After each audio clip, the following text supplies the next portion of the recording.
ছবি এবার আপনাদের দেখাবো। সেখানে প্রতিবাদ হচ্ছে, গ্যাসের আকালে নাজেহাল, ঘুঁটে বিলি করা হচ্ছে। কামারহাটিতে ঘুঁটে বিলি তৃণমূল কাউন্সিলর বিমল সাহার।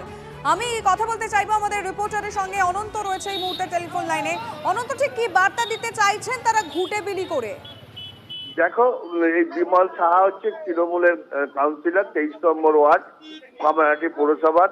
তার বার্তা একটাই, যেভাবে গ্যাসের ক্রাইসিস হচ্ছে, মানুষ যেভাবে লাইনে দাঁড়িয়ে থাকতে হচ্ছে, নোটবন্দি থেকে আরম্ভ করে গ্যাসের সমস্যা, সেই নিয়ে মানুষকে এবং এসআইআর যে মানুষকে যেভাবে লাইনে দাঁড়িয়ে হয়রানি হতে হচ্ছে, সেই প্রতিবাদ জানাতেই ঘুঁটে বিলি করছে যারা গ্যাসের লাইনে দাঁড়িয়ে আছে তাদেরকে।